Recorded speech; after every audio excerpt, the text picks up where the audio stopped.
வணக்கம் மக்களே. நம்மளுடைய தோட்டத்தில் பயன்படுத்தக்கூடிய நாற்றுக்கள் அது எந்த நாற்றாக இருந்தாலும் சரி, கத்திரி நாற்று அல்லது மிளகாய் நாற்று, கனகாம்பரம் நாற்று, தக்காளி நாற்று, எந்த நாற்றாக இருந்தாலும் சரி, அந்த நாற்றுக்கள் எப்படி தேர்வு செய்யணும், எது நல்ல நாற்று அப்படிங்கிறது தான் இந்த வீடியோ. கடைசி வரைக்கும் பாருங்கள். கூடுமான வரைக்கும் சப்ஸ்கிரைப் பண்ணி பாருங்கள். வீடியோ பிடிச்சிருந்துச்சுன்னா ஒரு லைக் பண்ணிடுங்க, பிடிக்கலாம் டிஸ்லைக் பண்ணிடுங்க. ஏதேனும் சந்தேகங்கள் இருந்துச்சு அப்படின்னு சொன்னால் கமெண்டில் கேளுங்க உங்களுடைய கேள்விகளை. எனக்கு தெரிந்த பதிலை நான் சொல்கிறேன். என்னுடைய பண்ணைக்கு வரக்கூடிய நபர்கள் எப்படி தேர்வு செஞ்சாங்க அப்படின்னா செடி நல்லா தளன்னு வளர்ந்துருந்துச்சுன்னா அது நல்லா நாற்றுன்னு சொல்லிட்டு வாங்கி போகிறாங்க. இது விவசாயிகள் செய்யக்கூடிய ஒரு சில பேர் செய்யக்கூடிய தவறு. உண்மையிலே செடி பசலைக்கீரை மாதிரி நல்லா வளர்ந்துருந்துச்சுன்னு சொன்னால் அது நல்லா நாற்று, அதைத்தான் கொடுங்க அப்படின்னு சொல்லிட்டு வாங்குறாங்க. அது தவறு.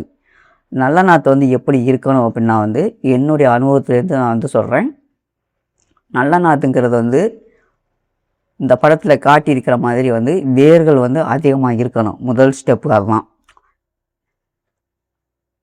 இரண்டாவது ஸ்டெப்பு பார்த்தீங்கன்னா இரண்டாவது ஸ்டெப் பார்த்தீங்கன்னா அது எந்த நாற்றாக இருந்தாலும் சரி, நாற்றை பற்றி நமக்கு பிரச்சனை கிடையாது. அந்த நாற்றுல வேரில் புள்ளி புள்ளியாக இருக்கக்கூடாது. அது ஒரு வகையான புள்ளி நோய். அடுத்து அந்த நாற்றில் இருக்கக்கூடிய இலைகளில் மேலே வெள்ளைக்கோடு இருக்கக்கூடாது. அந்த வெள்ளைக்கோடு அப்படிங்கிறது என்ன அப்படின்னா வெள்ளைச்செல்லால் வரக்கூடிய கோடு. அது ஒரு வகையான பூச்சி. அந்த பூச்சியால் தான் அந்த செடியில் இருக்கக்கூடிய இலையில் அந்த கோடு விழுகும். அப்படி இருக்கக்கூடாது. அதே போல் நாற்றோட இந்த இடுப்பு பகுதி இருக்குது பார்த்தீங்களா, இந்த இடுப்பு பகுதியில் கரும்புள்ளி விழுந்துருக்கக்கூடாது. அது எதனால் விழுகுது எதனால் விழுகுது அப்படின்னா சரியான நீர் மேலாண்மை இல்லாமல் இருக்கிறதுனால தான் அது விழுகுது. நீர் அதிகமாக போயிடுச்சு அப்படின்னு சொன்னால் இந்த இடத்துல இந்த இடுப்பு பகுதியில் இங்கே பாருங்கள், இந்த இடுப்பு பகுதியில் கரும்புள்ளி விழுகும். அடுத்தது இந்த வேரை ஜூம் பண்ணிக்காரு. இந்த பாருங்கள், இந்த வேரில் பார்த்தீங்கன்னா அவனுக்கு புள்ளி புள்ளியாக கருப்பாக விழுகும். அப்படி விழுந்தாலும் அந்த நாற்று சரியில்லை. இந்த பாருங்கள் இருக்குது. அப்படி விழுந்தாலும் அது சரியில்லை. அடுத்து விவசாயிகள் செய்யக்கூடிய இன்னொரு தவறுன்னு சொல்லிட்டேன் பாருங்கள்.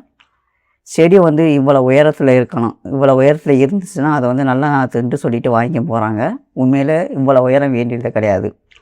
ஒரு நல்ல நாற்று அப்படின்னு சொன்னால் சுருக்கமானு சொல்ல போனால் அந்த நாற்று குட்டையாக இருந்தாலும் சரி பரவாயில்லை, வேர் அதிகமாக இருக்கான்னு பாருங்கள், தடிமனாக இருக்கான்னு பாருங்கள், இலையில் இலைப்புள்ளி இருக்கான்னு பாருங்கள், அதே போல் தண்டு பகுதியில் புள்ளி இருக்கான்னு பார்த்துக்கோங்க, வேர் பகுதியிலையும் புள்ளி இருக்கான்னு பார்த்துக்கிறங்க.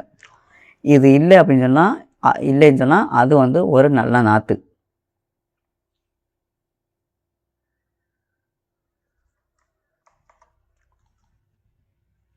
இங்கே பார்த்தீங்கன்னா இந்த படத்தை பாருங்கள். இந்த படத்தில் இருக்கக்கூடிய கத்தரி செடியானது குட்டையாக தான் இருக்குது. இப்படி குட்டையாக இருந்தாலும் பிரச்சனை கிடையாது. அது வளர்கிறதுக்கு வாய்ப்புகள் மிக மிக அதிகம். அதனால் குட்டையாக இருந்தாலும் பரவாயில்ல, குட்டையாக இருக்கான்னு பார்த்துக்கிறங்க, வேறு அதிகமாக இருக்கான்னு பார்த்துக்கிறங்க. அப்புறம் நான் ஏற்கனவே சொன்ன மாதிரி உள்ள ஒரு விஷயங்களை கவனிச்சுக்கிறங்க, சரிங்களா? அது நல்ல நாற்று. இதில் யார் யாரெல்லாம் நல்ல நாற்றுன்னு சரியாக சூஸ் பண்ணுறாங்க அப்படின்னா பெரியவர்கள், விவசாயம் செய்யக்கூடிய பெரியவர்கள் என்ன பண்ணுறாங்க அப்படின்னா, என்னோட பண்ணையில் என்ன பண்ணுறாங்க அப்படின்னா அந்த நாற்றுக்களை பிடுங்கி அது வேர் எந்த அளவுக்கு இருக்குன்னு பார்க்குறாங்க. எத்தனை நாள் செடி அப்படிங்கன்னு பார்த்துக்கிடுறாங்க. நாட்டு செடியாக இருந்தாலும் சரி, இல்லை கை வச்சா இருந்தாலும் சரி, ஹைப்ரிட்டாக இருந்தாலும் சரி, தரையில் எவ்வளோ நாளைக்கு இருக்கணும் அப்படின்னு சொன்னால் விதையை பாவன நாள்லேருந்து எவ்வளவுக்கு இருக்கணும் அப்படின்னா கிட்டத்தட்ட 25 நாட்களுக்கு இருக்கணும். தரையிலே இருக்கணும், பதியத்திலே இருக்கணும். அப்படி இருந்துச்சுன்னு சொன்னால் அது நல்லா விளையக்கூடிய, நல்ல மகசூல் தரக்கூடிய நல்ல கன்று. அது நீங்கள் ஒரு இடத்துல கன்று வாங்க போகிறீங்கன்னு சொன்னால் விதை எங்கே வாங்குறீங்க, இந்த விதை பாவி எவ்வளோ நாளாச்சு, இந்த நாற்றோட வயசு என்ன, இதெல்லாம் விசாரிச்சுக்கிறங்க. அதே போல் அந்த செடியை பிடிங்கி, அதாவது அந்த பிளான்ட்டை பிடிங்கி பார்த்துட்டு நீங்கள் டெஸ்ட்டு பண்ணுங்கள். எப்படி டெஸ்ட் பண்ணலாம்னு சொன்னால், நீங்கள் எத்தனை மணிக்கு முதல் நாள் எத்தனை மணிக்கு நீங்கள் அந்த நாற்றை பறித்தாலும் சரி, விடிய காலையில் அந்த நாற்று வந்து நல்லா நிற்கிதான்னு பாருங்கள், சோர்வு இல்லாமல் நிற்கிதான்னு பாருங்கள். அப்படி நின்றுச்சு அப்படின்னு சொன்னால் அது வந்து நல்ல நாற்று, தாராளமாக வந்து வாங்கி வைக்கலாம். சரிங்களா? ஸோ நான் வந்து என்னோடய பண்ணையில் வந்து ஒரு பதியை வந்து சரி செய்யணும் அப்படின்னு சொன்னால் அதை கொடுக்கறதுக்கு முன்னாடி 25 நாள் வந்ததுக்கு பிறகு சாம்பிளுக்காக உதாரணத்துக்கு வந்து ஒரு 10 நாற்றை வந்து எடுத்து நான் வந்து டெஸ்ட் பண்ணி பார்த்துடுவேன். பின்னா தரையில் வந்து மண்ணில் வந்து ஊனி விடுவேன். மறுநாள் வந்து காலையில் பார்ப்பேன். அது வந்து சோர்வு இல்லாமல் நின்றுச்சு அப்படின்னு சொன்னால் அந்த கண்ணை வந்து தாராளமாக வந்து எடுத்து வைக்கலாம், ஒன்றும் பிரச்சனை கிடையாது. இவ்வளோ தான் வந்து விஷயங்கள்.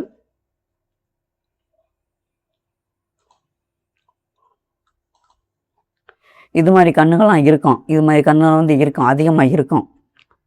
ஜூம் பண்ணி காட்டுறேன்.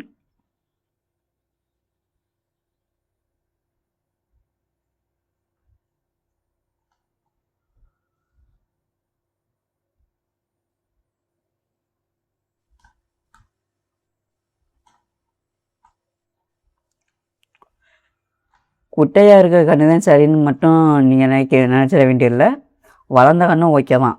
அது வந்து எப்படின்னா வந்து எந்த வளர்ந்த கன்று வந்து எங்கே வைக்கணும் அப்படின்னா வந்து வயல்வெளியில் வந்து பயன்படுத்தலாம். ஏன்னா வயல்வெளியில் வந்து தண்ணி வந்து தேங்கக்கூடிய அளவு இருக்கும், அதில் வந்து இங்கே வந்து வைக்கலாம் தாராளமாக.